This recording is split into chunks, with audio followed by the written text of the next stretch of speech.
all yours. All right, Miss Hellfire, it's all yours. Hey, welcome back to Capes and Lunatics. Today we are celebrating Wonder Woman Day by talking about the Wonder Woman movie. I am here with Charlie, the Professor Esser.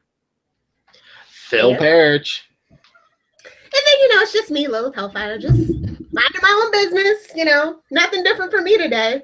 It makes me seem pretentious if you all don't have nicknames too. No, eccentric.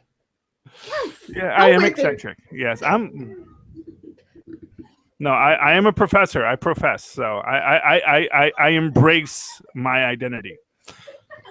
I think today is a happy day for DCEU fanboys and girls alike. Mm-hmm. I think that this movie is having a moment, and I think it's because of the climate of the world, actually, because this is a movie about love, compassion, and doing the right thing. Mm-hmm. And the world could use a whole lot of that right now. And I think that's what has to do with why people are receiving this movie so well. And I think for the most part, it's sad, but it's the most positive movie, the brightest movie DC's put out yet. And I mean, literally, her enemy is Ares, the god of war, and it's still a more upbeat and brighter movie than Batman v Superman and even Man of Steel. Theory crafting. Yeah. Wonder Woman is actually the Superman of the DCEU. You know what? Here's what I'm going to say. Smack dab in World War One, and it's more positive than those other two. It's brighter. I have said from the beginning that they should have started their universe with Wonder Woman as their Captain America, as their first Avenger, as their first Justice Leaguer. And honestly, to me, the biggest problem with this film, as I walk out of it, is what did she do for the last 90 years? We'll find out in the sequel, because Wonder Woman 2 has just been greenlit, and Patty Jenkins is actually back to direct it. Thank goodness. Okay, I'm down with that. Yep. Maybe they'll give them a slightly better budget and not totally steal the last scene from Captain America: First Avenger.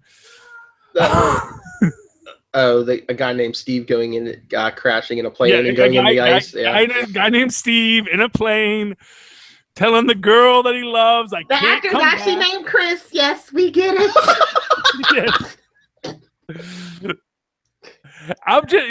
But like I said, the one joy of that is that we don't have to deal with Steve Trevor Jr. in the sequel. Much like Superman Returns. I totally agree. I was very worried about that. But I am bummed that he's dead. I'm not gonna lie. I feel like he should be the Peggy Carter of our universe, where he ages and keeps her that anchor, that humanity. Yeah. And I have to say, I just have to say this off the bat. Me and my boyfriend have a meme from Wonder Woman already, and it's could use more Etta, because that's what we kept saying. What's Etta doing right now?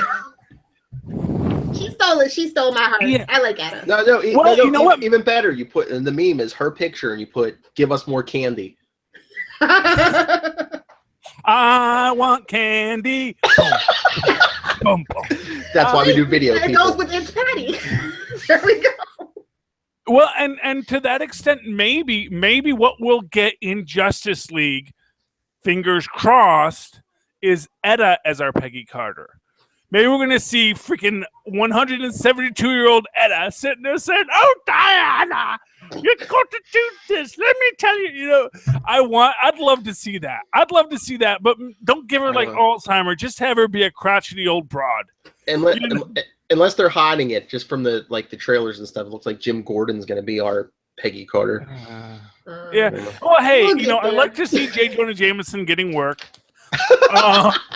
Forever and always now, right? Yeah, well, hey, he's buff J. Jonah Jameson. So it's like J. Jonah Jameson, he goes to the gym, he became a police commissioner, and now he likes superheroes. Work out that finger, man. But no, we're talking about Chris Pine and and nitpicks and stuff. My big nitpick with this movie is him and that indestructible hair. No matter what happened in that movie, that hair stayed perfect. I'm like, damn, what kind of hair gel did they have in World War One? You don't want to know. Yeah, I told you. The rest of him probably died, but I think that hair survived the plane crash, the explosion. And that's Justice what the League 3: Revenge of Trevor's hair. Darkseid's gonna be wearing that hair. There we go. Chris Pine should play Darkseid. I would actually love to see Chris Pine come back into the universe. I just, there's no way to get him back in now. Oh, no, it's a comic book movie. Nobody ever stays dead. Clone, time travel. Well, we actually didn't see a body. Yeah. Yeah. Although, again, okay, not to dwell too much on yeah, you can see it's not to dwell too much on the end of this movie, because there's actually a whole beginning of this movie. Mm-hmm. So all the gods are dead now. Wait, is Zeus dead though? I forget. Did they call out? Did they say Zeus was dead? Well, theoretically, they kind of sort of did. Yeah, theoretically, Diana is Zeus now. Now, why Zeus can't defeat Doomsday all by herself, I don't know. But old gods, new gods, science. Well, I told you my theory. I mean, it's weak, but maybe because she could defeat Ares because he's a god from her pantheon, but she can't defeat Doomsday because he's like a creature of science. It's weak, I know, but that's the only thing. I mean, I guess it works in some structure. My thing about it is just the fact that this was an amazing, awesome Wonder Woman. I wonder where she was in the last movie when it was about the two boys fighting. She was weighing her options on whether humanity was worth it, I guess. Well, but she's been weighing it for 90 years, and she gets all through the Nazis. Well, they played her like Spider-Man in Civil War. They're like, "Hey, you like this taste? Well, here, go see their solo movie coming out next year." Yeah. Yeah, I guess. Honestly, like I said, I mean, we were talking before. So here's my basically grand unified theory of Wonder Woman. She is the Iron Fist of the DCEU in the sense that in both cases what you have is someone who is outside of the world of men, forced into it, coming from a place of complete naivete, who then develops an understanding of the world throughout the process. That's a fan. That's my lovely wife, Diana. Say hi, Diana. Yes, we're on video tonight, hon. Hi, Mrs. Professor. Yes.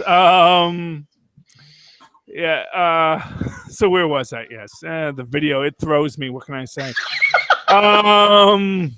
Yeah, I dressed up, and even I had to make sure I had a nice T-shirt on. Had to, a fancy shirt. Yeah, one of my fancies. One of my three fancies. But so anyway, yeah. So it's this it's this superpowered Naif who is trapped in the world of humanity, who has to develop. The small children are sword fighting over there. It's appropriate, and then they have to develop. They have to come to understand how much more corrupt the world is, but still decide to fight for it. Likewise, as I think that Iron Fist gets a lot of flack for being the worst thing Marvel has done so far, I think that Wonder Woman is getting a lot of credit for being the best thing DCEU has done. DCEU. Just DCCU, I think is better. DC Cinematic Universe. Yeah, but I mean, don't you have to give them credit for like trying to improve? Because one, Man of Steel was, as I understand it, they weren't thinking about a unified universe when they made that movie. So then like, oh, let's just make that the first movie now.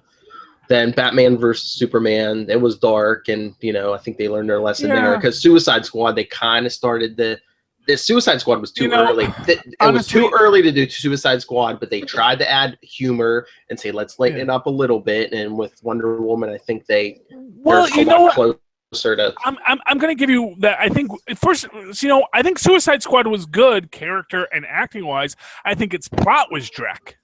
Yeah, it was too early. It was too early in the universe. And I think that the like I said, my biggest nitpick with Wonder Woman is that who the heck is the science advisor at DC? Oh, no. I mean, this is Supergirl, and let's just fill the atmosphere with lead all over again. Okay, you make a gas out of hydrogen. The reason you don't make a hydrogen-based gas is because hydrogen is lighter than air, and it disperses quickly. And the reason why gas warfare was so deadly was because mustard gas, chlorine gas, is heavier than air, meaning that it rolled along the ground and filled up the trenches. So it was very hard to escape. You create this small molecule gas so that it gets through the, the gas masks. It's actually going to disperse very quickly. And if you make it a heavier molecule by adding things to the hydrogen to make it stick to the ground, it's no longer going to be a small molecule. So the basic science is bad, and I hate that. And it'd be fine if you're using unobtainium. Some random phlebotinum chemical, like we found this strange glowing green crystal, and it has all these amazing powers for whatever we need it to do right now. That's kryptonite for you kids at home. You can do whatever you want with kryptonite, just like you can make vibranium do whatever you want. It doesn't matter. Adamantium, sure, fine, it does that. That works, you know. You can create a made-up thing to do it. You don't have to use an actual element that we all know what it is. Or even if, like, Ares had, like, somehow injected, like, magic into the... Sure, why not? Let's just say here's some... And for what it's worth, this is what I'm going to give huge props to Wonder Woman 4. Going full-on gods, full-on magic. No regrets, no looking back. It is a magical universe, and I love that. I love that. Killing all the gods in the first movie, though, in which we introduce magic, is kind of annoying. It's like, does that help? No. But there's still all kinds of other magic in the DC universe, though. Well, so. Yes, and I would have liked to have seen some more of that. I would have liked to. Yeah. I mean, with Supergirl, I think they tried to steer away from it. That's why they kind of killed it. It's like, well, that was one of the problems with that movie, and then we don't need any comparisons to that. Yeah, but you know what? But you know, I actually thought. Well, actually, in Supergirl, it wasn't magic; it was super science, because what gave Morgana the power was the little orb from the Kryptonian universe or the Kryptonian pocket dimension that Supergirl was from. I've seen Supergirl. That comes over to the universe, and then she gets it, and it's basically all cosmic cubey stuff. You know, she thought of herself as a magic user. Morgana thought of herself as a magic user, but really she's just using this hyper-advanced Kryptonian science. What's that saying about science that's so advanced? It seems like... Well, yeah. Well, yeah, I understand that. The difference is that in this movie, they made no illusions of that. Ares is the god of war. Mm-hmm. Zeus is the creator of humanity. And it's not like at any time they ever like did a head fake say, well, actually, we're secretly Kryptonians, but shh, you know. Yeah, no, it was like, we are the gods. We created humanity. We will destroy humanity because we created them, and we can destroy them because they aren't worthy of our love. But with all the violence in the world, especially the DCEU, because I mean, look at their body count. Can you permanently kill the god of war? Well, no. I mean, and I don't think the gods are permanently dead either. It'll be back to bite us. Yeah. Well, honestly, we're all sitting here debating whether or not Chris Pine is dead. So you know, let's be clear. This is a comic book universe. There is a real possibility all these people are coming back. The god of hair. Yeah. Well, if nothing else, I'm Larry Trevor, Steve's identical twin brother. Or clone. Or Steve Trevor. I'm his identical cousin. And Charlie, you said there's no chance of Steve Trevor Jr., but I mean, they did have that one night in the movie, so. Well, yeah, but that would also make him the son of Diana. And all things being equal, that was kind of a weird moment for me. The idea that they did consummate their relationship, presumably, in that moment, just because it's like, I get the idea that that Wonder Woman has never met a man before, but should she really be that man crazy?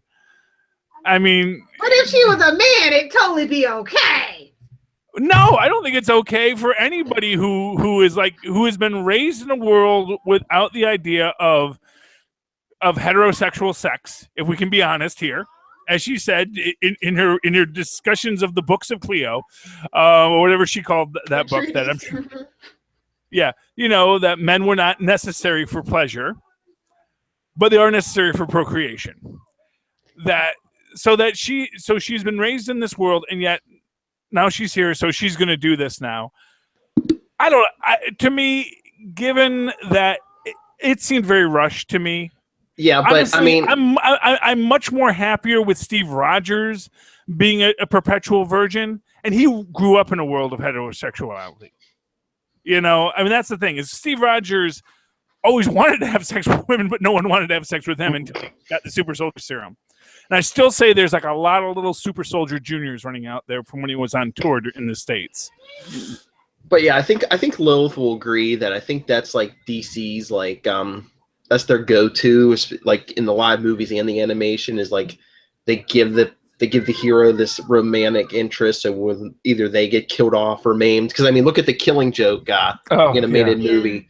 I mean, Batman never slept with Batgirl until that movie. But I know. So that's going to give us all this feelings. Which of course goes into that whole thing. Now that we've had sex, one of us must die, and it ain't gonna be you, woman. No, it ain't gonna be you. And that's one of these things in this whole thing where it's like, it has to be me who does this. It's like, but I actually am immune to the gas, so maybe I should be the one to blow it up, since I actually will not be hurt by any of this. I mean, how it should have ended kind of writes itself in that moment.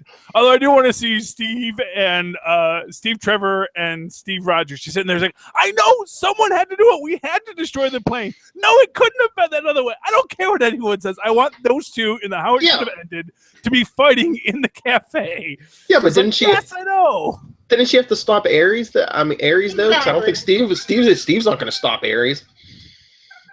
No, Steve isn't going to stop Ares, but quite frankly, at that point, I don't know. I guess I'm just thinking that it could have, I get what Steve is saying. And maybe that's what Steve will say in the how it should have ended, is that, by the way, we're doing video, by the way. But I mean, what was I going to say? Oh, I saw a review earlier. It summed it up perfectly. It said, it was 3/4 of the movie was beautiful. The last quarter of the movie was Batman versus Superman 2, just with Wonder Woman. Well, honestly, like I said, the Wonder Woman Ares fight I thought was good. Although I do have to say that every mystery I kind of saw coming. Yeah, I knew that Wonder Woman was the God Killer. I knew that. I knew that right away. As soon as, in fact, right when her aunt says, "You must," it says something like "God Killer" to her. And it's like, oh yeah. So it's like, let's hang a hat on it, And then the second I saw Sir Patrick talking about the armistice, I said, "Is that Ares?"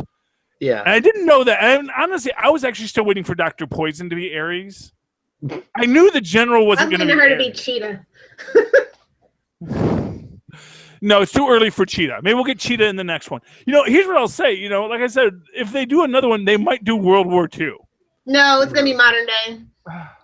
Yeah. I hate to think of... Here's the thing. You can't tell me Diana is in the world of men for 90 years. Actually, 100 years, because it's 1918 to 2018. It's 100 years she's here, and she's just chilling at the Louvre. I don't buy that, because otherwise, go back to freaking Paradise Island, lady. You're in this. Maybe she was asleep with a magical spell or something. We'll find out. But let's talk about her supporting cast outside of Mr. Here and Chris Pine. Okay. Yes. Ragtag team cliche. Go. Oh, you mean the Howling Commandos? No, not the Howling Commandos. You have sort of, yeah. Well, you have Face, which is Sam. You have Howling Mad Murdoch, which is, of course, Charlie. And then you have B.A. Baracus as the chief. Now, they're not exact replicants. Samir, who played Samir, by the way? Who played Sammy? Does anyone know? Hold on 1 second. Saeed Tamoui. Okay. I liked the character. I liked the show. He very much reminded... You know who he reminded me of? LeBeau from Hogan's Heroes. Before my time, sorry. It's still on the air. Learn the heritage of nerdery. If they don't mention it on Teen Wolf, you don't know it. Not quite true, but let me say this, okay? I really thought, very much reminded me of that. I love this team. I love that they do it. They have the liar, the murderer, and the smuggler, which of course comes to a nice bit about Chris Pine as he's sort of mansplaining the world to our badass Nafe, Wonder Woman. About you have to understand the world's complex. Yeah, yeah, I get mansplaining, but in this case, it was kind of justified because she has been sheltered her whole life. That's the only way you can make the mansplaining justified is that yes, it's like this is. But you know what it is? It is actually. Here's what I'll tell you. It is a perfect. It is a perfect storm of Victorianism, where it is yes. This woman, who we are certain is intelligent and capable, has still been so sheltered that she could not possibly understand the world of men. And plus, like you said, it was set in around 1918, so yeah, exactly. Views of men and women were a lot different 100 years ago. Yeah. No, what is a woman doing in the room? Who let a woman in here? We cannot allow a woman to be in the room. Because if they automatically showed her all this respect, I'd be like, oh, that's not, it's not realistic. Yeah. True, except, but here's what I'm going to say. I'd like to think that the Steve Trevor character would have showed her respect if she was not a naif. The way they built up Steve Trevor is he is a man who understands the world. Mm-hmm. And a man who understands the world is a man who is not filled with prejudice. Arguably. Plus his world was like, he said he's a spy, so he's used to all this subterfuge and all the deceit. She doesn't come from a place like that. With her, everything is laid out in the open, and I don't know if she even knew how to lie. Well, that is the idea, is that she is this knave. She is Lilo. She is coming into this world completely capable, but unaware of what the world will be. And there is actually a good explanation for this, which is that and this is why I think World War I is this great, great place to center it, because in World War I, you have this massive, insane death toll. Mm-hmm. And what we essentially see when we come in here, and this is what I think is the importance of the Paradise Island scenes, and Diana's mother not wanting her to be trained to be a warrior. And this is, this is the thing. You see all the Amazons, scars all over their bodies. Because even though they are immortal, except of course for their one weakness, bullets, which is like, yes, okay. I'm not gonna get into that just a second, but yes, them and Daxamites, they're allergic to lead. What can I say? I guess it comes from the world of man filled with hate, blah blah blah, whatever. Yeah, except they lived like 1,000 years, but bullets, that's our one weakness. It's like, it is weird, but they do all have scars, and you see that they all have scars all over their bodies from all the wars they've fought. And you get this impression that prior to Paradise Island, prior to the exile of Ares, they had spent their whole lives in war and death and murder. And all they want is to make war no more.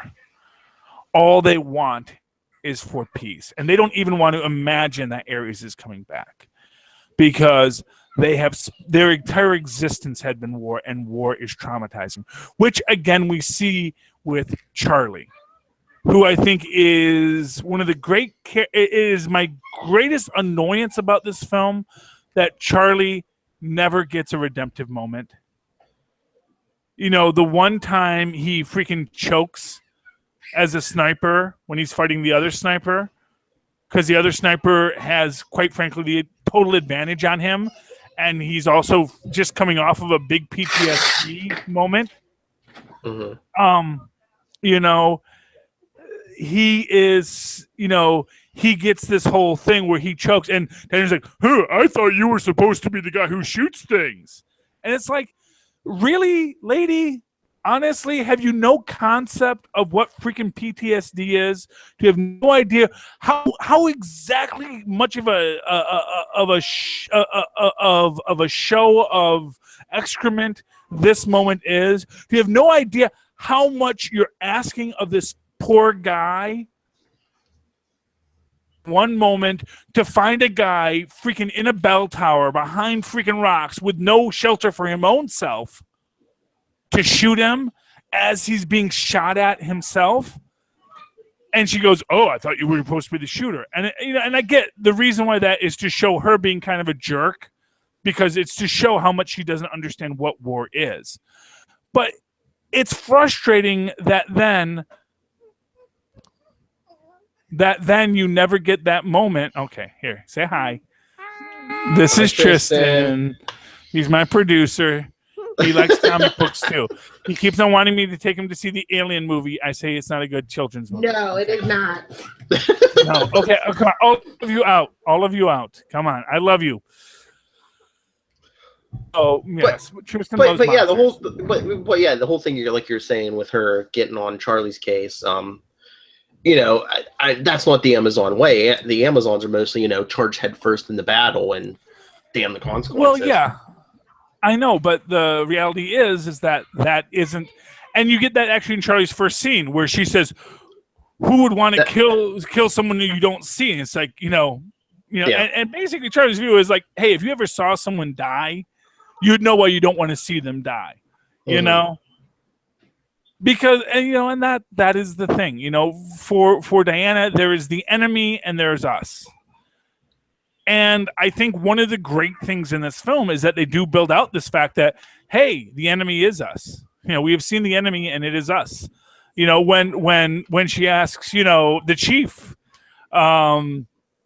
which of course is such a wonderfully racist thing to call the Native American character, who took, he says, well, will you fight for nothing? He says, hey, everything my people had was lost in the last war.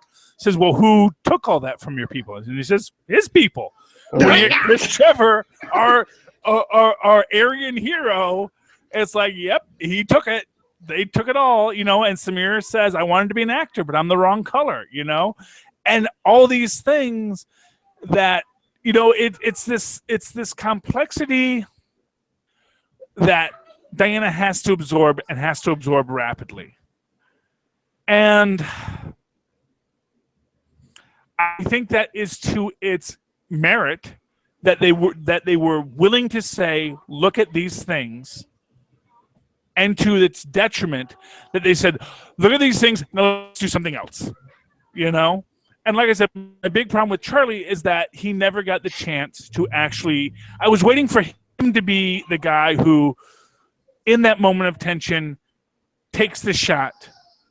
And even doesn't even have to save the day, but maybe just distracts Ares for 1 second.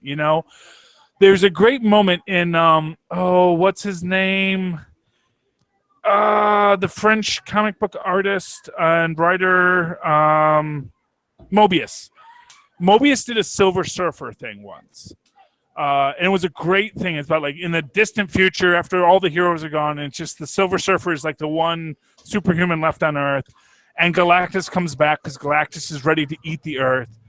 And he presents himself as God, and everyone just believes he's God.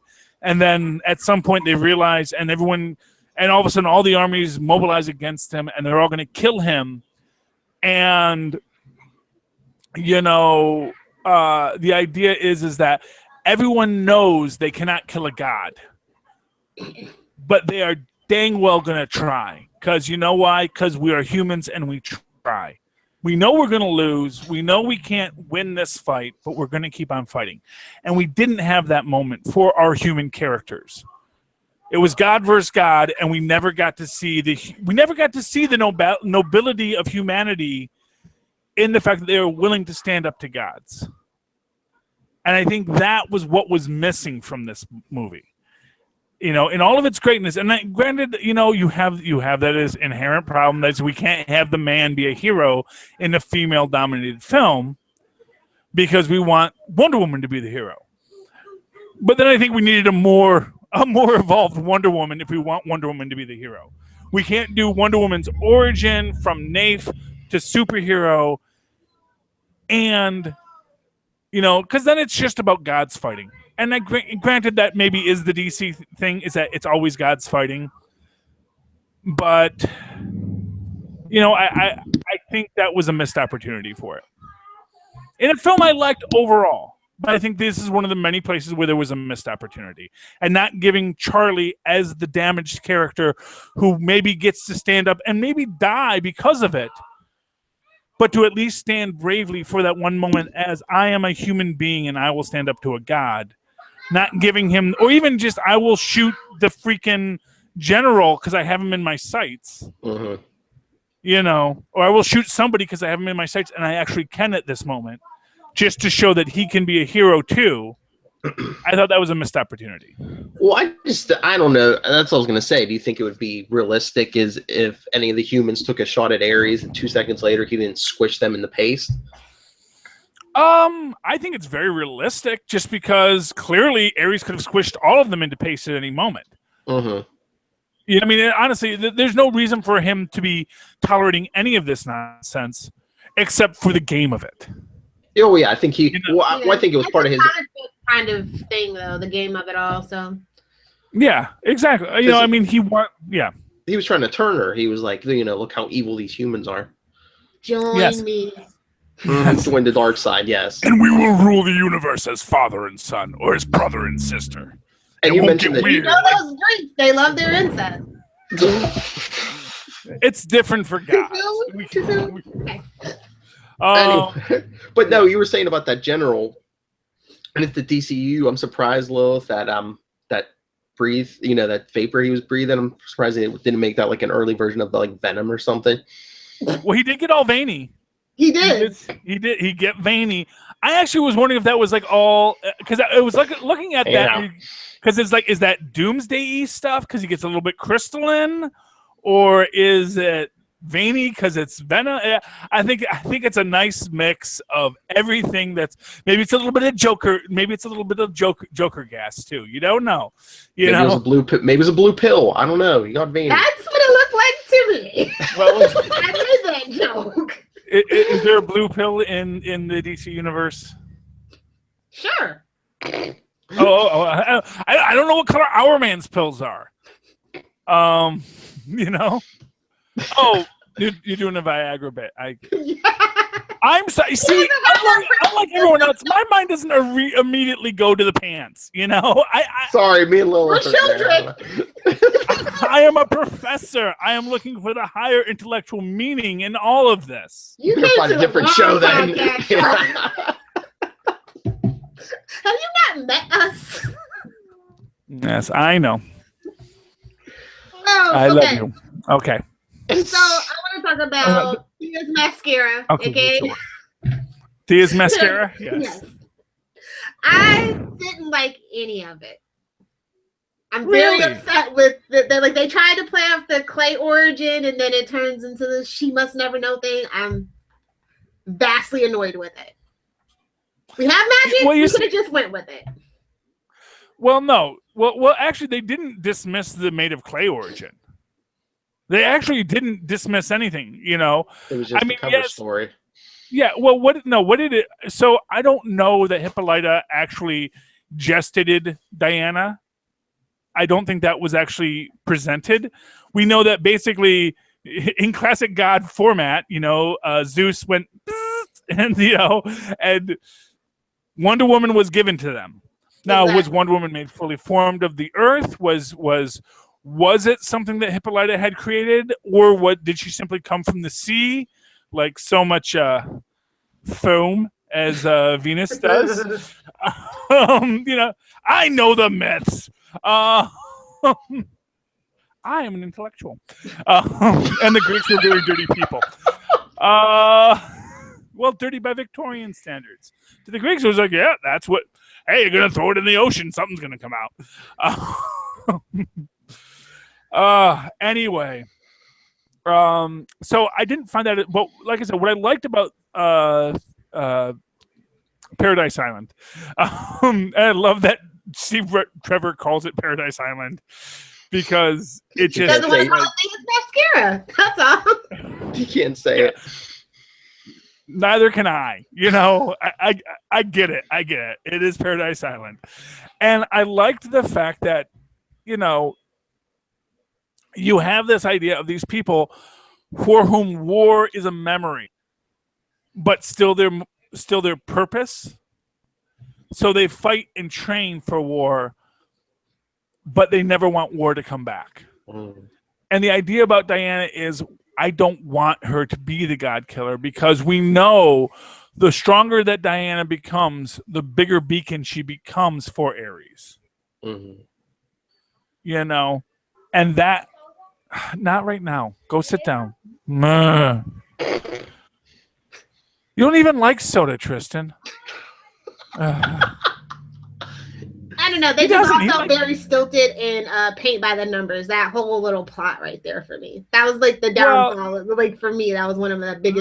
Let me put it to you this way: the other Paradise Island image we have is the Wonder Woman, the 70s Wonder Woman version of it. Drusilla.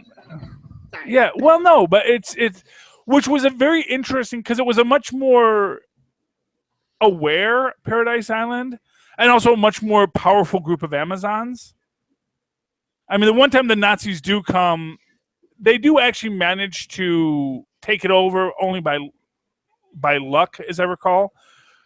But the Amazons aren't so easily taken out by a couple of random troops. Oh. And it does bug me that there was a whole battleship there. Granted, it was lilting. And they never explained why it was lilting. But it's like there were a lot more soldiers there. Clearly, if that was the entire Amazonian army, they were completely outgunned, because the Germans, that was like two boats of Germans coming in on land. And they actually took out a lot of the Amazons. And why Amazons aren't bulletproof, I don't know. I really kind of felt that the Amazons got a little too easily owned in that scene. That was really bothersome to me. I was waiting for the Amazons to just totally wipe out the Germans, boom. Well, I think you had to show the Germans as like a credible threat. So then the Amazons, some of them had to die, so that their anger was real. Otherwise, it would have been like, what are these flies that came to our island that we just like smacked away in 2 seconds? And also, the anger wouldn't have been there. It'd be more annoyance. With the barrier just ever so slightly being breached. Yeah. Also, that also bugged me was how easily the well, that's what I was gonna say. breached. Is it just like camouflage and it doesn't like keep anyone out? So apparently so. I mean, I think that is actually what it's supposed to be. It is only supposed to be like a camouflage, but it's supposed to be better camouflage than that. I don't know. But I mean, in the whole history of Paradise Island, no one sailed in that direction and accidentally discovered that island? No man, apparently. Yeah. Well, I think it's a little bit like Skull Island. If you go, if you remember the 80s King Kong, where it's just this weird moment where the island is always covered by fog. And of course, you don't want to sail your ship into fog because there could be rocks there. It's in the Bermuda Triangle. Yeah. Well, no, but if you think icebergs are bad, wait till you run into rocks. Yeah. I mean, there is a reason why you don't just sail your ship into fog. And arguably, you could make the point that the captain probably shouldn't have sailed his ship into fog. And when his little boats went out and didn't come back, he was like, "Okay, let's get back to high command, shall we?" Yeah, but having the ship come into the harbor, I felt was a little problematic. But that's. I mean, these are minor nitpicks. Yeah, these absolutely. are like Steve Trevor's hair. I don't mind Steve Trevor's hair, expressly for the same reason I don't mind that Captain America always wears his uniform and his shield underneath his coat. I don't mind that Wonder Woman had full friggin' Wonder Woman armor underneath an evening dress without it having anything except for the storage. Fabric was back then, though. Ah. It's possible. Oh, speaking of that scene, hold on 1 second. I have a rant. Okay. Oh no, she's gonna get a prepared speed. She's getting props. Okay. If you bought this, that ruined the damn scene for you. Why did that ruin the scene? I was like, oh, the blue dress. Okay, that's right.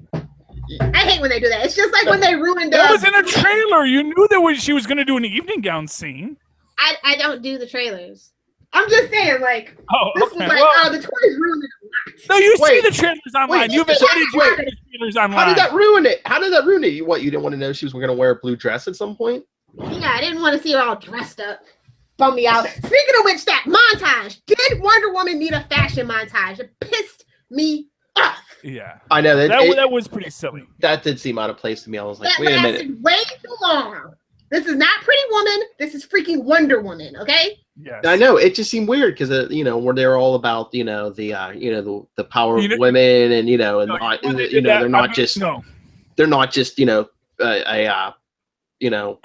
It was a scene written around one joke entirely.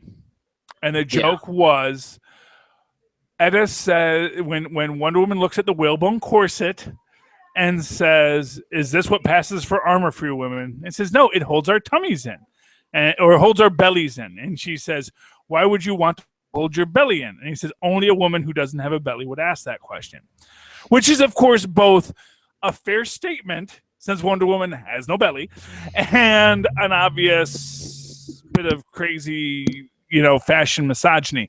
No, what it is they didn't want to put her in the 1940s Diana Prince outfit right away, obviously.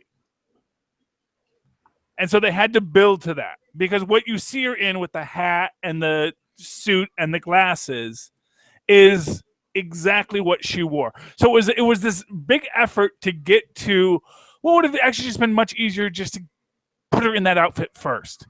Say, you need to wear clothes that... who is unobservant says, "Why the hell does Wonder Woman have a fashion montage in it?" Yeah.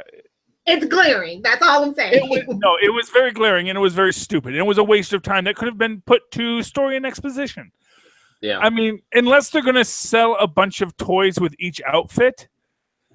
You know what? The collector's book doesn't have any of those outfits in it, so it was a waste. Yeah.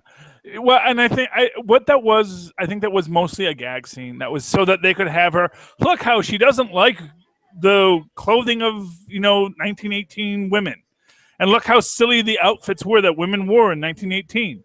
Nobody liked it in my theater showing, by the way. Nobody liked it. Everybody groaned. No. Just a thought. It was.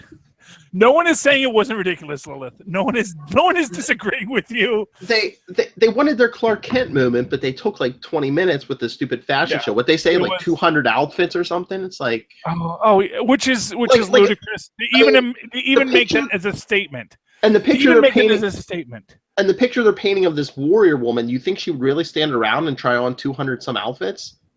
Not only that, but not for nothing. It's not like it would have been that hard. First off, what she was wearing at the start, which was a cloak, wasn't that bad. No. You could wear a cloak in 1918. Now, granted, if she whips off her cloak and she's wearing her metal bikini, maybe people are going to look askance. Yeah. But yeah, cloak, a trench coat, something. As long as the armor's covered, she was fine. And she's still wearing the metal bikini underneath it. So... and not a bikini. I mean, a one piece with a skirt. A Xena warrior princess outfit. I think two scenes slowed that movie down. That scene and the scene on Paradise Island where she couldn't take her eyes off Steve's watch. Yeah. But no, I'll give you more fairness. People did giggle a lot at that scene in my showing, and I was just like, I'm not surrounded by 12-year-olds. This is ridiculous. They were like, no kids in my showing. I thought that was a cute scene. It was. I think you could have like cut it down a little though. Yeah. And you know I love my shirtless shoulder. See, your mind went there this time, Charlie. No, I was being serious. They could have made that scene shorter. No, they could have definitely made the scene shorter. They could have, but here's the thing: they wanted to have their humor. Mm-hmm. They wanted to have humor in the scene. They wanted to have humor in the dang movie. Because they get this whole thing is like, why do you have to be so dour all the time? Superheroes are a fun genre. Not so serious is what you're supposed to say, Charlie. Well, I think that was the big thing. They wanted all this humor. The scene and with all the 200 outfits, that scene, they wanted humor because they wanted to say, okay, everyone, come back. This isn't Batman v Superman. Here's what I'll tell you: the Steve Trevor Paradise Island, what is that scene? Is more than enough humor for the movie. They didn't have to do a montage. You're right. Because I felt that was all a very organic thing, especially where it's like, I'm a little above average. Are you average for your speed? I thought it was very good that it was only a PG-13 movie too. That they didn't go. Patty Jenkins didn't want to go for the R rating. No, because she said she wanted the young girls in there. Exactly. Yeah, well, and not for nothing. Well, I will say I did want to see more decapitations. She's got a sword, and she's a Greek warrior. Greek warriors always go for the throat. On Paradise Island, I could have seen it, but in the real, when they're, behind enemy lines, that's going to draw a lot of attention. In World War I, the decapitation. I understand. Please, I'm in the middle of something. Sorry, I'll shut up. Sorry, you can't hear everything they're talking to me. My son gave me a lollipop, saying I can enjoy it too. Oh, it's butterscotch, which is my favorite. One of my favorite lollipops. Now we need a P.O. box so everybody can send Charlie butterscotch. Yes. His kids will be like, I have a house full of children. I'm sorry, and unfortunately, my children are not small that you can put somewhere. Mine wander around with abandoned and. It's okay. Makes it part of the fun. Yes, okay. But we're talking about all these scenes. You can't send children to obedience school like you can with pets, Lilith. This is why Lilith understands the way to live your life. Have something that if you need to, you could put down if it gets out of line. Like dogs and boyfriends. We're on YouTube now. I can't be saying stuff like that. It could be used against her in a court of law. I'm just saying set in the corner. No, I don't mean in a euphemistic way. I just mean set them down. Put them somewhere else. And they'll stay there. Children don't stay where you put them. Anyway, Wonder Woman. I do love children. All these scenes we had problems with. What scene I really like might have been my favorite is the part where she charters across the battlefield. No Man's Land. How apropos. And I'm gonna give them props for not saying I am no man. And I was like, no Game of Thrones moment, please don't. You are not a Khaleesi, you are Wonder Woman.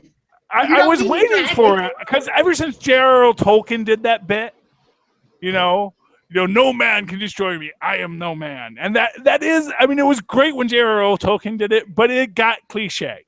And but I'm glad that it is implied, even as it is not said. It's sort of like where Peter Parker doesn't say "great power, great responsibility" in Spider-Man, but we all know what he's saying. He says it without saying it. Although I still want some Batman version, either Gotham or, Ben Damon. Ben Damon to say it in his movie, or Matt Affleck, whichever his name is. I want him to say, criminals are a cowardly and superstitious sort, because it hasn't been said there, and so it needs to be said there. Ooh. Speaking of which, the trailers for Justice League, where he's like, "What's your superpower?" I was waiting for him to say, "I'm Batman." Instead, he says, "I'm rich." I'm like, "Son of a No, I mean, honestly, at least it was honest about it. I mean, that is his superpower. He is rich. Insanely rich in a way that makes you think that he is murdering children for money. Because you don't get that rich in a capitalistic society and always make the right choice. Yeah, no, not for nothing. Well, no, Lucius Fox gets his hands dirty. Bruce Wayne just buys toys, you know? That's Bruce Wayne, you know? But yeah, I am so not in love with Batman in this current DC. And we can wait for the Justice League movie to talk about that. Yeah. Although I do like Aquaman. That's gonna be so epic. You guys don't even know. Yeah. No, you know what? Because honestly, I finally understand what they were going for with Smallville's Aquaman when they did that whole, the whole Brosif Aquaman in Smallville. That was like, why are they making him be such a jerk?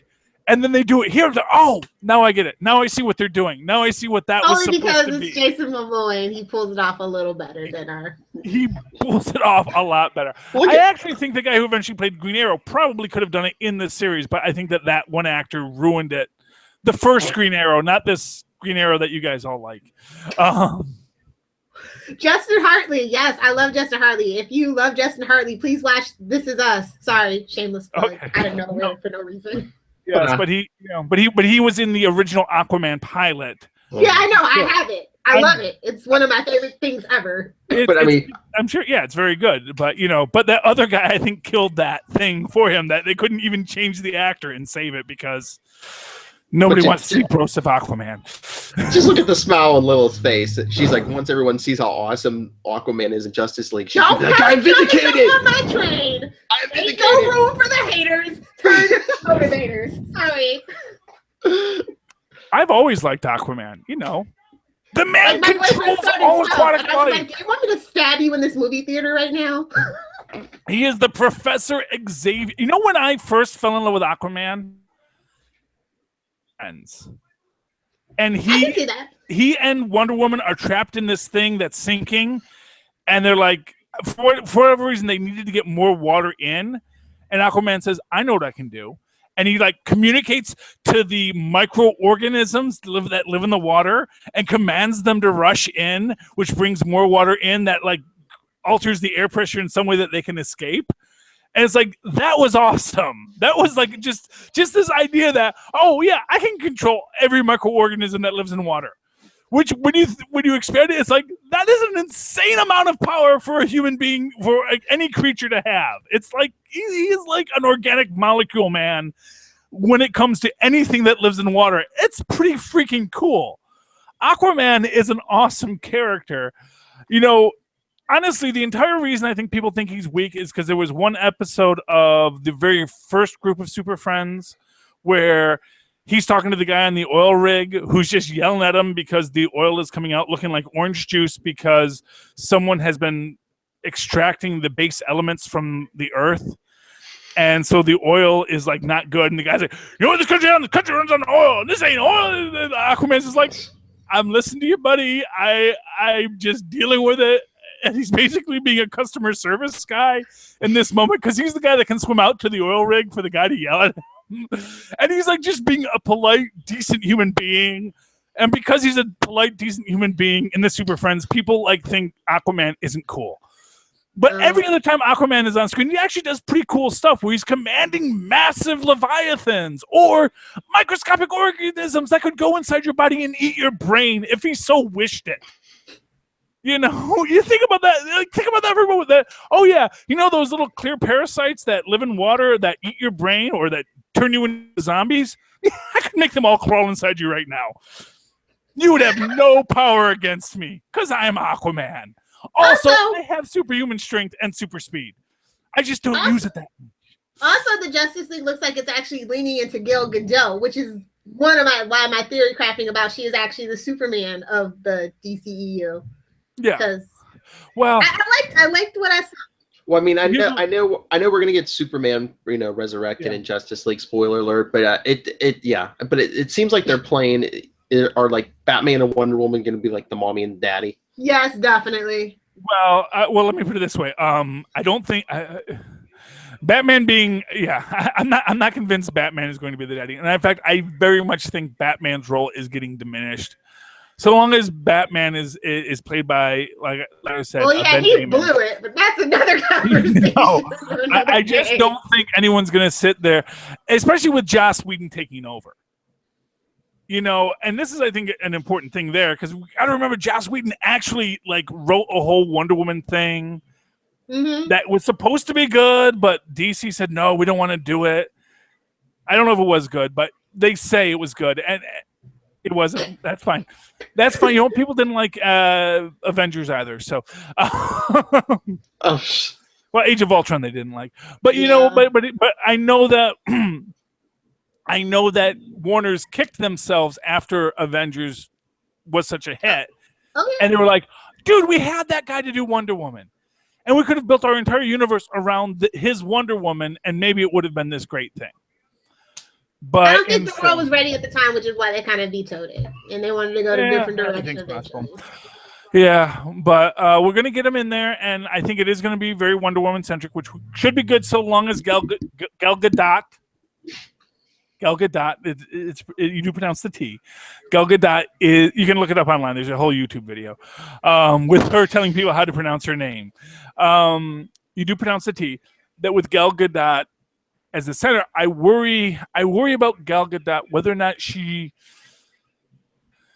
I don't know if I don't know if it was that she didn't get enough of a script or she was poorly directed. There are many scenes in this where I'm like, are you good at what you're doing as an actress? I know you can do the physical. And there's a lot of things you can do that is really well. And there's a lot of things that I think are working out great in this. And honestly, there's a lot of time, and honestly, it's a weird thing because I noticed this with other actors I know for whom English is not their first language. When they do a silent scene, they get really emotive with their face, and they do a Buster Keaton, sort of like what Black Bolt is doing, and it kind of takes it away from me a bit, especially because I do think of Wonder Woman as I don't know if I want my Wonder Woman to be full of wonder at the world. Maybe it's appropriate.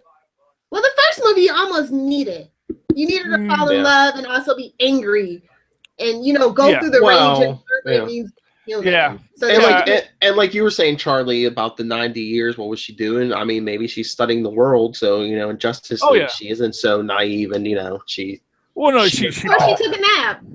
She fell under an evil spell. That's my theory, and I'm sticking to it till they prove me wrong. No, well, I mean, I'm guessing what she did was she was like a quiet superhero. So she would go and she'd take out her dictator.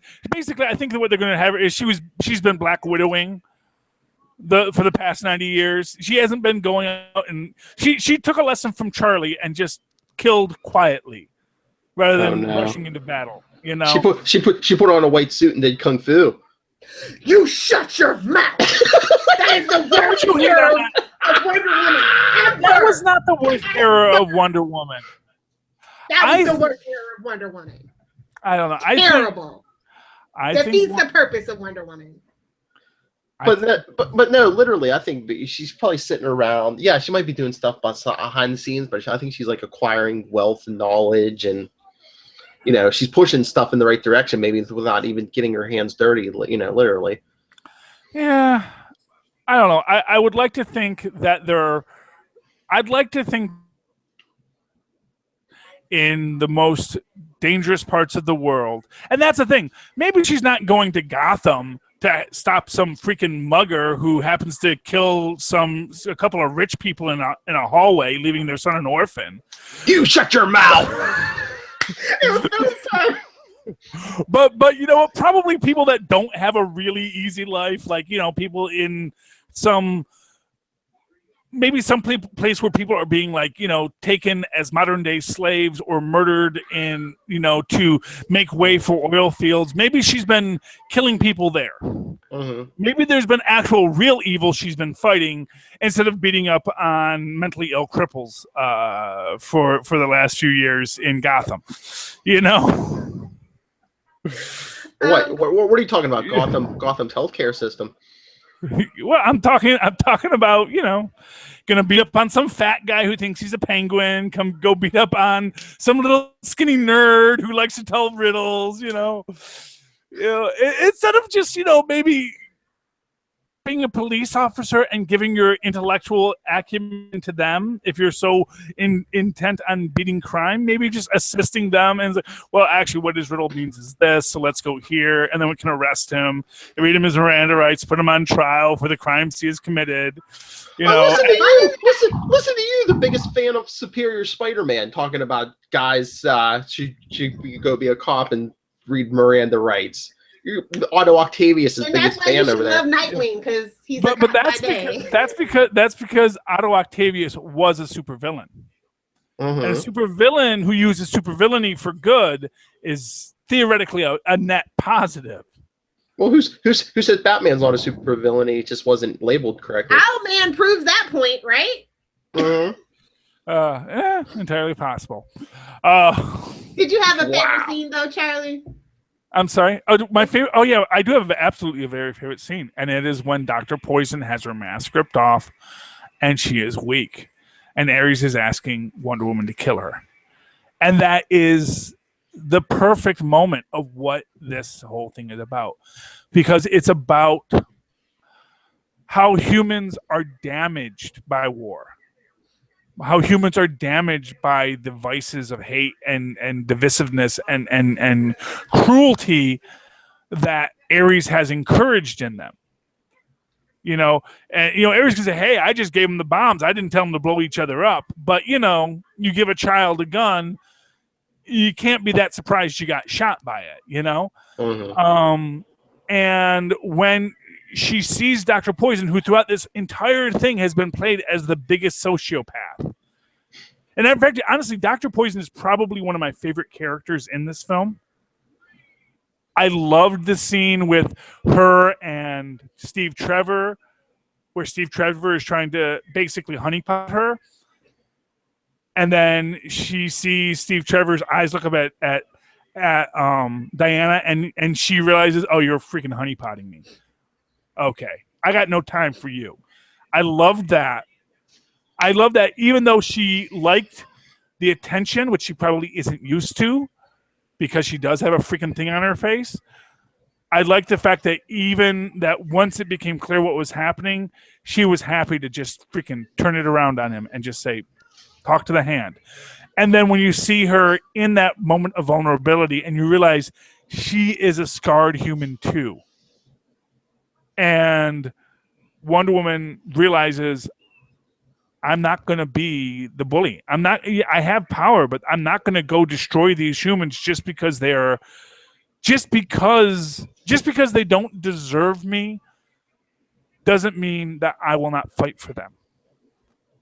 And that, I think, is the moral lesson of the movie. Is like, the world doesn't deserve heroes. But what makes you a hero is that you fight for humanity even when they don't deserve it. And that was a beautiful thing to me. Yeah. My favorite scene since I read the script has to be the coming together of the picture that sets this movie and actually her presence of being in Batman versus Superman all together. Like, I love that whole thing. After No Man's Land, they take the picture. Now the team, they feel like heroes and they want to go forward with her. They believe in her. I like it. Yeah. And then they murder the whole town. Well, it's DC. Yeah. You can't have a happy ending. Gotta have a body count. Yeah. Yep, it's true. It's like a mandate. But like I said, I love that her charging across the battlefield. I love that. What is that? That main theme music, like her. Oh, when that kicks in, you know it's getting real. But they didn't use it in the fight against Ares. They should have. They should have. Yeah, I love the Wonder Woman theme, the cinematic Wonder Woman movie theme. It was. Honestly, I was a little soft on the movie when I was walking out of it because of the science advisory. Honestly, I think if they had had better science advisors, I would have been fine with this film. But, I do have a big science nerd aspect to me as well. And so when science is bad, I get mad. because it's like, I'm not a professional scientist, but I know you're using bad science. And, you know, it's not that hard to do good science fiction by simply not making it tied to real science. You know, but they didn't. But anyway, but I still love this. I still love the movie. It was very good.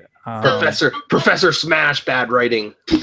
Well, not even bad writing. It's just bad science. You know, honestly, every movie has its moments where you go, huh? Like, you know, I still don't know why Steve Trevor didn't want Wonder Woman killing the General and Dr. Poison there. It's like, what are we solving killing them right here since we're right here? You know? Especially we needed more time. We got. Well, I think he was worried about the whole armistice thing, and he was just like, yeah, well, you know, let's take out the weapon and the gas so they can't kill anybody while it's going on. But if you kill him, the war's going to keep going. But it's not like Wonder Woman is actually a U.S. or Allied agent. Yeah, we'll try to tell the other side. The other side that. As far as they know, she's just some Israeli with a time machine who went too far back, and just said, "Well, I'm here. Let me kill this Nazi. He may not actually be an official Nazi, but he's pretty much a Nazi." So yeah, but do you think they believe the truth anyway? They'd be like, "Oh, some woman killed our general." I don't think so. Yeah, but nobody knows Steve Trevor's there. All he has to do is fade into the crowd like a proper spy does and wander away. I don't know that crazy lady with the sword was. Woo! They got crazy, didn't they? Someone would remember that hair. No, I mean, I get that you needed it for the story. It just seemed forced to have him stop the murdering when we know we need to murder these guys. Oh, I know. Yeah, it is hypocritical. Yeah, don't kill that general. Meanwhile, he brings a professional sniper with them. Well, yeah, but who never gets the chance to murder the general, and he gets him in his sight several times, and it's like we don't want to murder the guy, right? No killing, but hey, I brought at least one killer with me. Yeah, I don't know, but it's not like they're opposed to killing him. They just never really articulated why we don't want to kill him, and that's the thing. Is there was like a real reason that we could say, oh, we don't want to kill the general because. But no, we just said, we're not going to kill the general because we said so. And it's like, or I guess arguably because the general said so, but the general told him not to go to the gala in the first place. So it's like, we're already, or not the general, Ares, you know, Ares told him, don't go to the gala, but they go to the gala anyway. So why are we now worried about what Ares is going to think? Or what is it, Minister Patrick, or what is it, or whatever? Sir Patrick, yes. I don't think they were worried about his opinion. I think they were worried about prolonging the war and making it worse. I mean, I get your points, but yeah I think that was the whole point. And can I say my childhood is traumatized because isn't that Arthur Weasley like the best dad ever? I'm sorry, what happened now? Who is this guy? Harry Potter? Oh, I forgot I'm the only Potterhead here. Oh, Sorry. Cry for me in the comments, please, Potterheads. Well, here's my question: is there any, Lilith? You're the biggest Wonder Woman fan here. Is there any story anywhere where Ares had a mustache even under the helmet? But he's British, so you know. I know, but I was just like, I mean, honestly, that's very period appropriate. No, he didn't have a mustache. I mean, I see him had it before, but once he like changed forms or whatever, he would think it would go away. But I still, it took me kind of out a little bit. I see that mustache underneath the helmet, I'm just like, oh. Well, he just grew it out, you know. It's the tea saver flavor. He was British for a long time playing the guy, so you know. Well, what was weird is just the idea that he looks the same when you go back into the past, except he's like super buff. That was like the weirdest thing to me, is that he's like a little guy, but then they make him all super buff as a guy. I think it would have been cooler if he just was doing it all in a 3-piece suit. I mean, that would have been, just like, I'm a god. My physical form isn't really what's important. I'm a god, I'm a god of war, and war is made by men in suits, not men in armor. Boom. True. He was the origin of the porn stash. So grade. Let's leave on a high note. I'm going to give this film. Okay, are we grading on a curve or are we grading for actual film? You can grade however you want. You can just explain it. Okay. What's your rubric? So if we grade based on the whole class, including Supermen's and Justice Dawns and Suicide Squads, we're going to give this film a very solid A. If we just weigh the film just as it is, I am going to go B+. Because I think that there were honest, real criticism that can be laid at this film.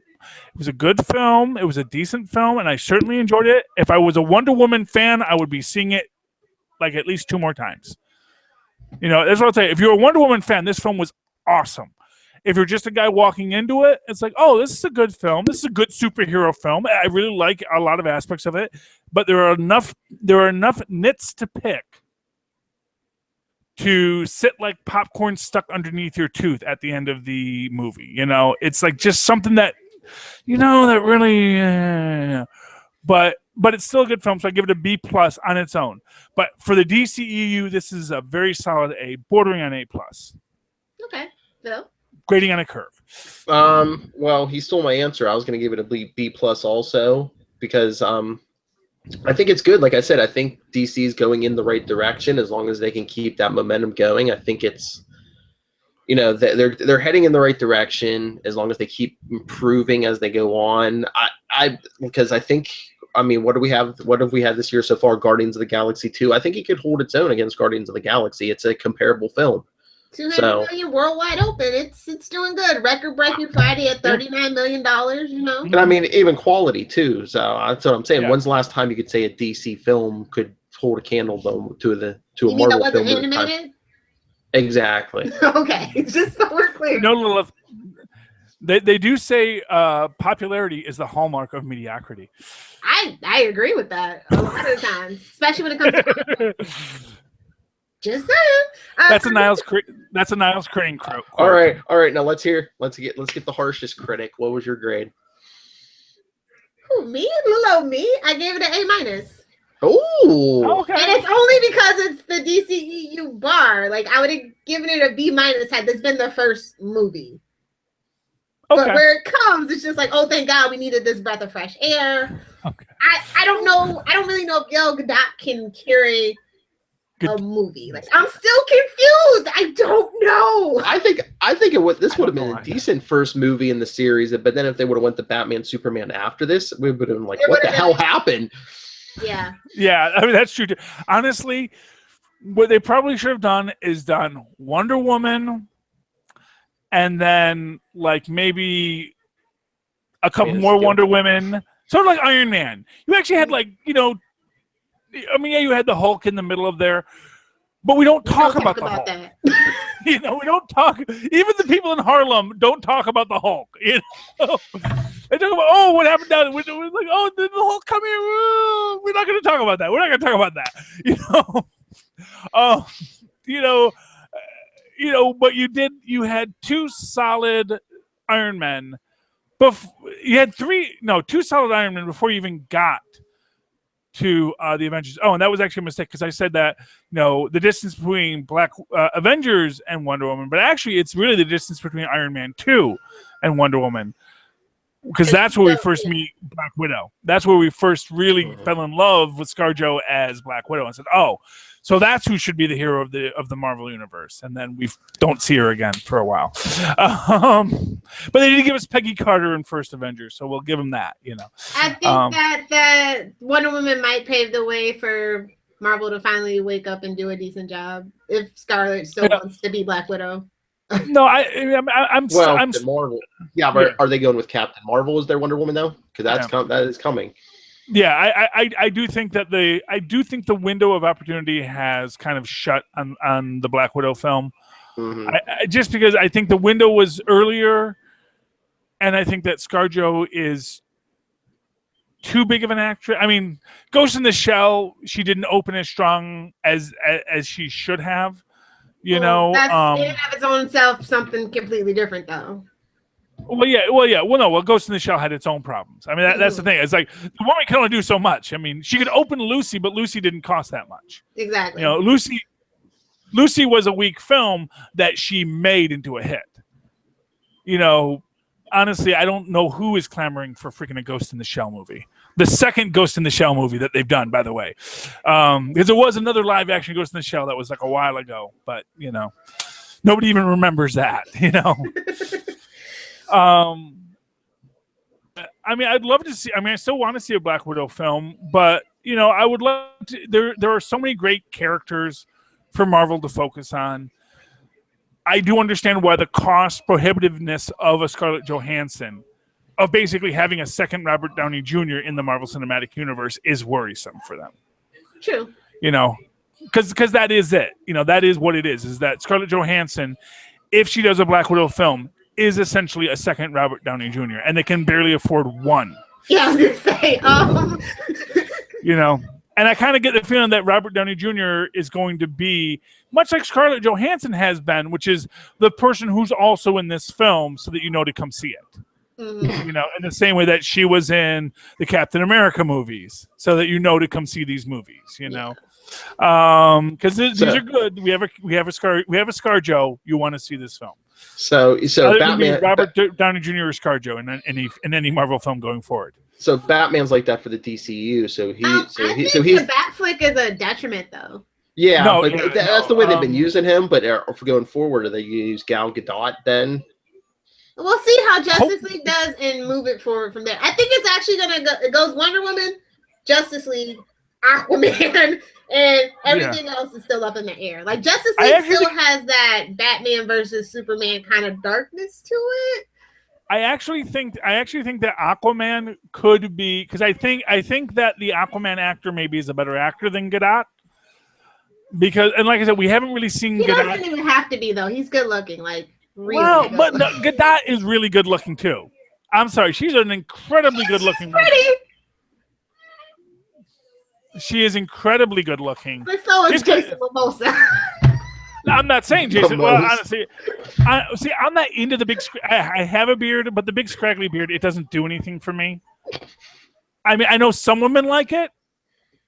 For me, it's like that's a lot of hair, and I know because I have facial hair, how much of a pain that is to maintain, to work with. It's just like, you know, it's always in everything you're doing.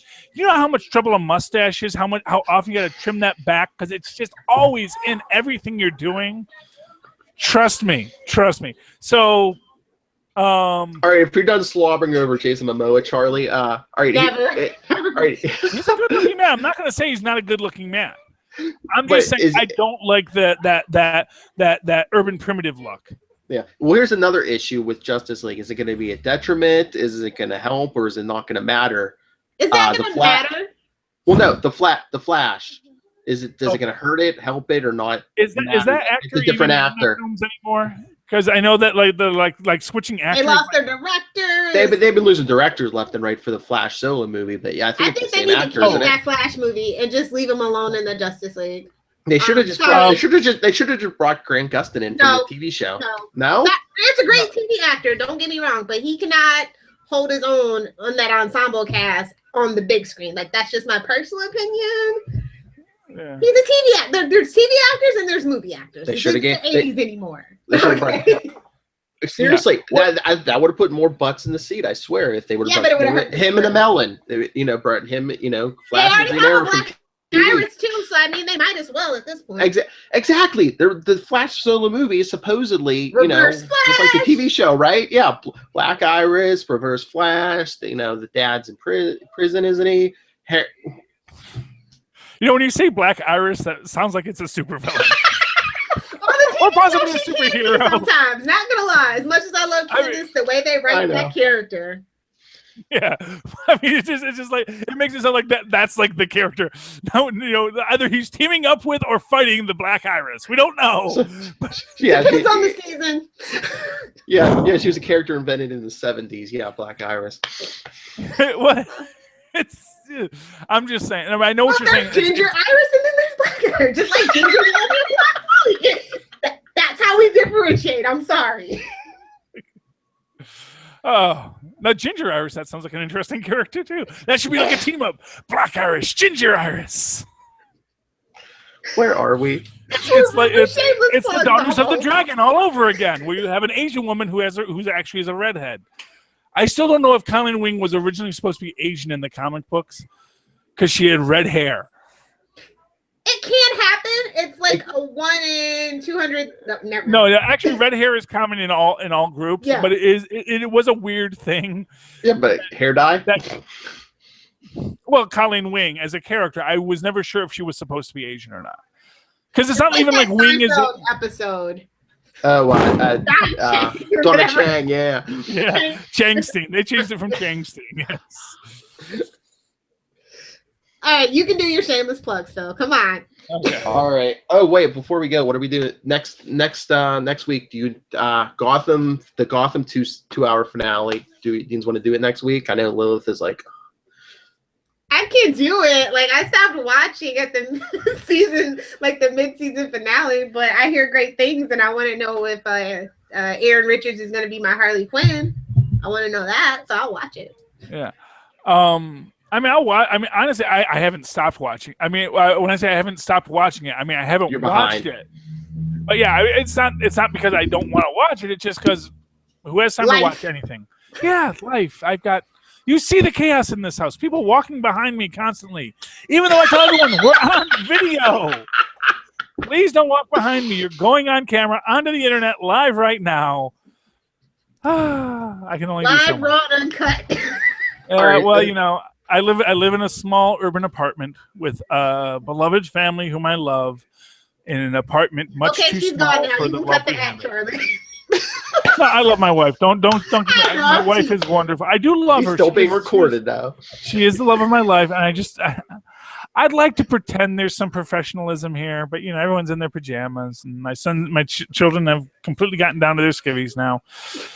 Kate's Lunatics. I mean, it's in. I'm going to be honest with you. Well, I come from a long line of nudists, so, you know. My dad never wore a shirt. You know, as soon as he came home, everything just sat there.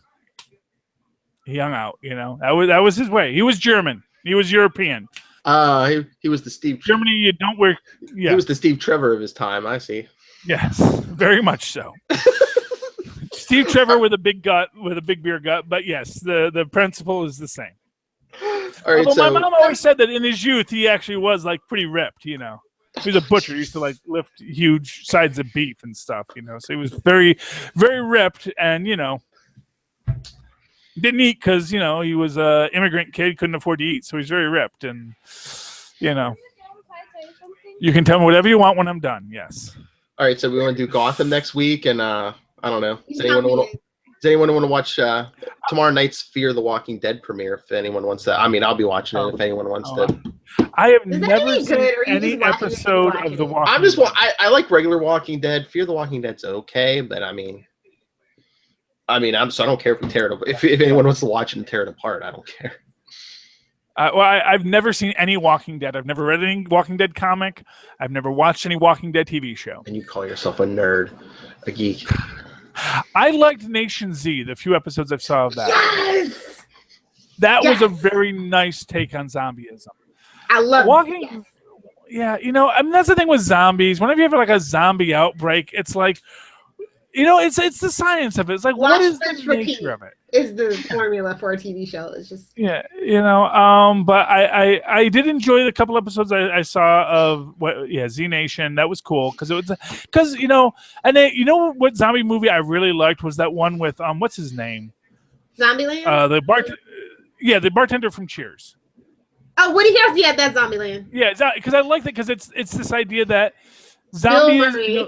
It's the idea that zombies are just a thing in the world, and that there's even like TV shows about zombies now, and everyone's like, you know, it's just the adaptation to the existence. I love any show that's about the adaptation to apocalypse rather than about apocalypse, because apocalypse is great for like the first couple weeks.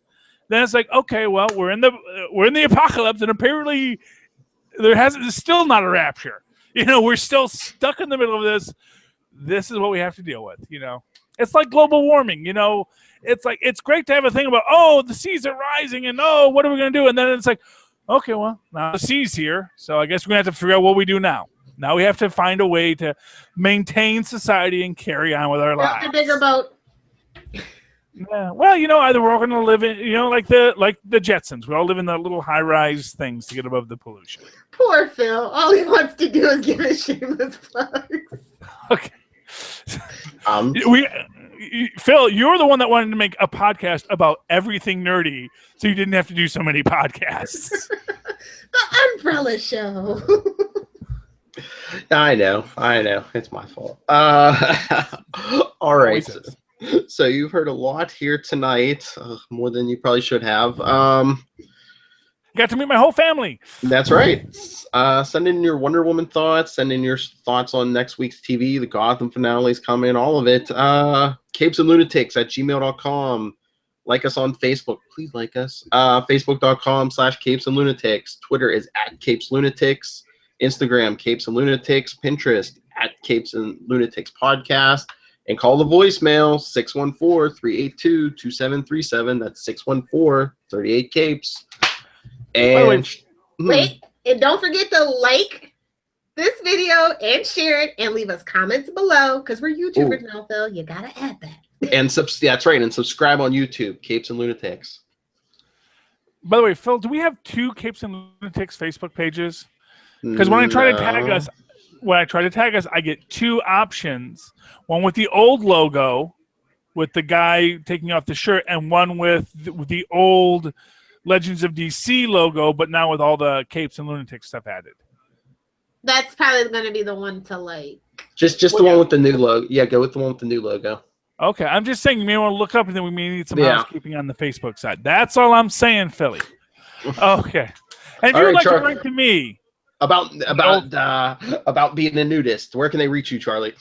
Hey, trust me. I'm only wearing this shirt because I'm a big fan of Frank No.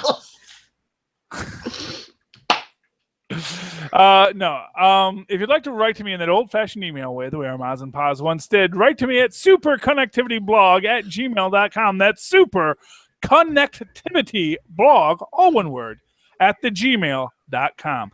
And, of course, follow me on the Twitters. Live tweet something. I don't know what. Because I didn't live tweet the Hulk night because it ain't on MeTV anymore. I didn't even live tweet Battlestar Galactica because we were doing all this stuff. So write to me, follow me on Twitter @CharlieS. So that's CharlieESSLCR. Look for the 2 E's in the middle for quality. Every time it gets me. I want to come up. I keep meaning to make a sign that says 2 E's. Yes. All right, Lilith. Well, if you guys want to live tweet the Gotham train wreck that they're going to call a finale, you can do that. Join me! @Lil Hellfire. For everything else, Adventures in FG. You can find us on Twitter, Facebook, Pinterest, and all that other social media stuff. Also, check out the website, Adventures in Fangirling. The Wonder Woman review, like a very thorough review, should be up on the website tomorrow morning. So be sure to check that out and leave me some comments. Yeah, that's all I'm going to plug, pretty much.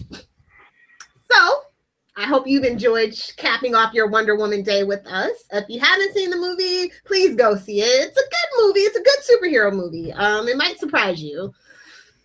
But until next time, this is the Lunatic from the Capes and Lunatics signing off. You want to say goodnight, boys? Good night, boys. Good night. And I'm the and. What an and.